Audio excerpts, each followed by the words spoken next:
Getdim balam. Sağ salama.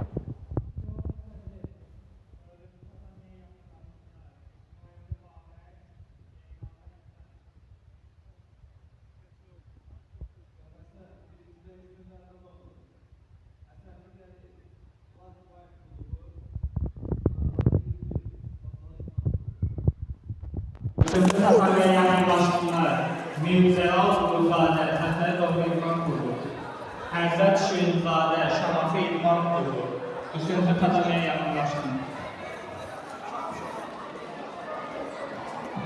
İkinci tatamiyə çağırılır. Mirzəzadə Fazil Zəfərov İdman Kurulu, Xanzadə Ələşvər Darış Oxuyan. Mevzeral Uluzadə, Həsənov İdman Kurulu, 3-cü Sakarya yakınlaştırmalar. Bu döyüşdən sonra hazırlaşsınlar. 9 yaş 25 kilo çəki dərəcəsində. İkinci tatamiyə hazırlaşsınlar. Haziyev Kurulu, İdman Kurulu, Ələşvərli Eldar Fazal İdman Kurulu. Mevzeral Uluzadə, 3-cü tatamiyə yakınlaştırmalar. Mevzeral Uluzadə. Gel.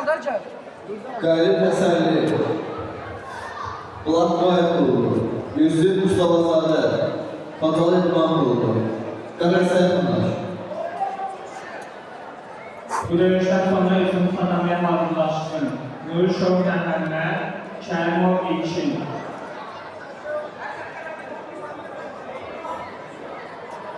Bu döyüşdən sonra Həsən Zırdaşır, Savad Ovçanın, Qobustan İdman Kurulu, Qulzadə Uğur, Qali Şoxtiv.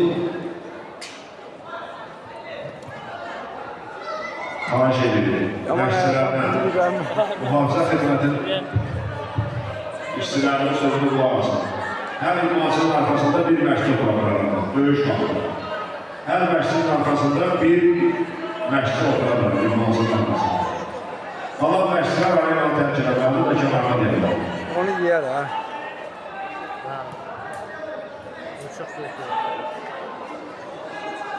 İkinci tatamiyə məlumat oldu. Mirzəzadə Fazil Zəfərov İdman Kurulu, Xanzadə Ələşvər Darış Oxuyan.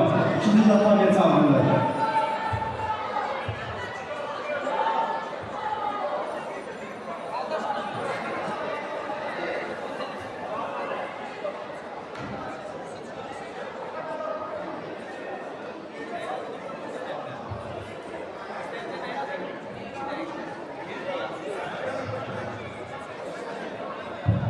Mustafazadə Yusuf, Xanzadə İdman Kurulu, Qəmər Səyəfənlər.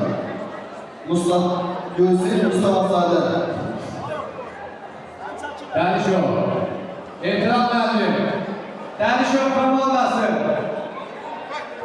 etiraz müəllim, geçiş. Dördüncü tatamiyə dəvət oldu. İsmail Qabək, Qəzdən Məmmədov, Zeynallı Həsən, Fatalı İdman. Bu döyüşdən sonra hazırlaşır. Seyidov Seyid Şamaxı, Zeynalov Həsən Fatalı.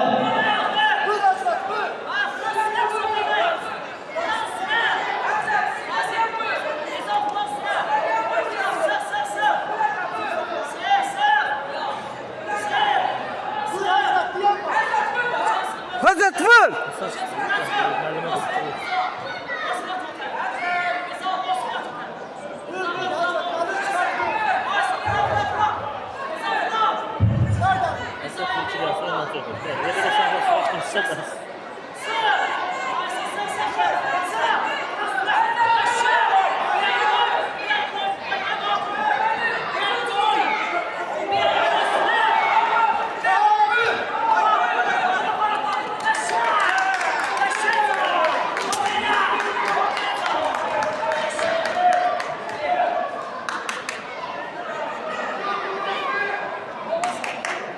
Dördüncü